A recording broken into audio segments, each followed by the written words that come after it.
जय श्री राम। दोस्तों, आज की चर्चा का विषय है कि ईश्वर सब कुछ देखता है। जो भी हम शुभ और अशुभ कर्म करते हैं उनको ईश्वर निरंतर देखता रहता है। आज इस पर हम चर्चा करेंगे। एक बार एक राजा था।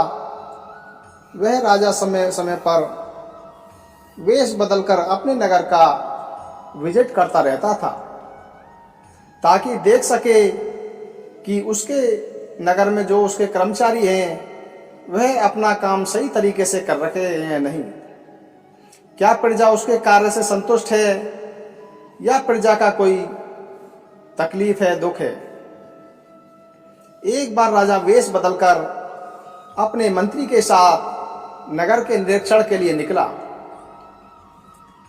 राजा जब बाजार में पहुंचा तो उसने देखा कि एक व्यक्ति का बाजार में शव पड़ा हुआ था। राजा ने आसपास के दुकानदारों से पूछा कि इस मृत व्यक्ति को उसके घर क्यों नहीं पहुंचाते, इसका पता लगाओ कि यह कौन है और इसको इसके घर पहुंचाओ। सब लोग कहने लगे कि ये बहुत बुरा आदमी था, इसका सब यहीं पड़े रहने दीजिए, इसको इसके घर वाले ही आकर घर ले जाएंगे।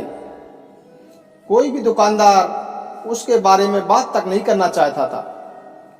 राजा बहुत हैरान हुआ कि इस व्यक्ति ने ऐसे कौन से कर्म करे हैं जो मृत्यु के बाद इसको कोई कंधा देने तक को तैयार नहीं है। राजा को किसी दुकानदार ने बताया कि यह व्यक्ति बहुत ही पाप कर्म करता था, बहुत शराब पीता था और वेश्यावृत्ति में लिप्त था, इसीलिए कोई भी इसके सबको हाथ लगाने को तैयार नहीं है। राजा को लगा कि चाहे वो जैसे भी कर्म करता हो, लेकिन उसके राज्य में किसी के भी सबका इस तरह से अपमान नहीं होना चाहिए। राजा ने दुकानदारों से पूछा कि उसके घर का पता लगाओ। उसके घर का पता लगाया गया। अब राजा और मंत्री स्वयं ही सबको अपने कंधे पर उठाकर उसके घर पहुंच गए। राजा ने उसकी पत्नी से पूछा कि कोई भी व्यक्ति आपके पति के शव को उठाने के लिए तैयार नहीं था। उस व्यक्ति की पत्नी ने कहा कि मेरे पति बहुत ही नेक कर्म करते थे, बहुत ही अच्छे कर्म करते थे। इस बात को सुनकर राजा बहुत हैरान हुआ। राजा ने कहा कि बाजार में तो हर कोई यह कह रहा था कि यह पाप कर्म करता था, बहुत शराब पीता था और वेश्या के पास जाता था, फिर भी इसकी पत्नी इसके कर्मों को नेक कर्म क्यों कह रही है। उसकी पत्नी ने बताया कि जब भी उसके पति के पास कुछ पैसे होते थे वह शराब की दुकान पर जाकर शराब खरीदकर घर की नाली में बहा देते थे ताकि किसी और का घर बर्बाद होने से बच जाए।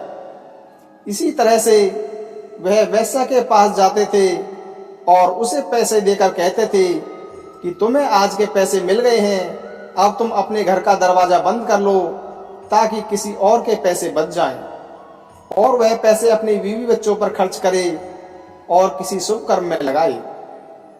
उस व्यक्ति की पत्नी ने कहा कि मेरे पति के शराब के ठेके और वेश्या के पास जाने के कारण लोगों ने उनसे दूरी बना ली, क्योंकि कोई भी उनके नेक इरादे के बारे में नहीं जानता था। मैं उनको कहती थी कि आप इतनी बदनामी हो चुकी है और आपकी इस बदनामी की वजह से कोई भी आपको कंधा तक नहीं देगा, लेकिन मेरे पति का मानना था कि शुभ कर्म लोगों को दिखाई देने के लिए नहीं करने चाहिए। शुभ कर्म इसलिए नहीं करने चाहिए कि लोग उनको देखें।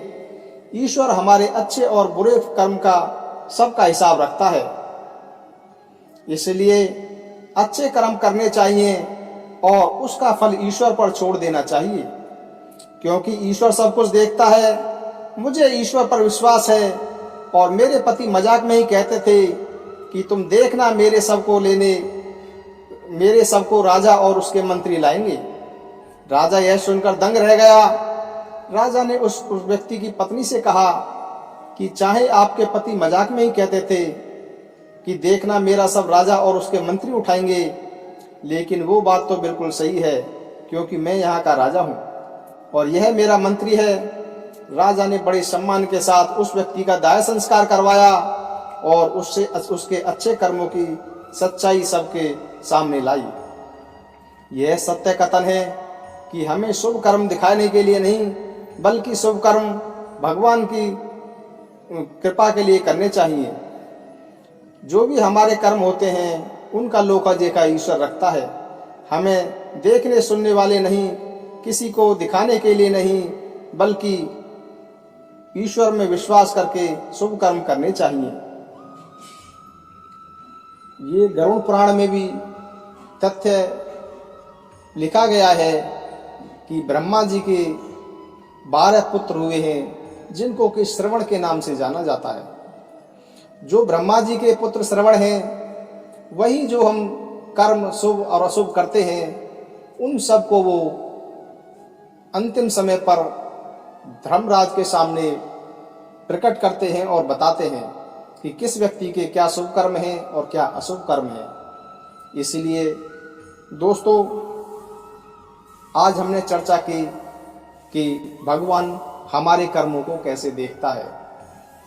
तो दोस्तों, उम्मीद है यह वीडियो आपको पसंद आएगी। कृपया चैनल को सब्सक्राइब करें और वीडियो को लाइक और शेयर करें। जय श्री राम दोस्तों, जय श्री राम।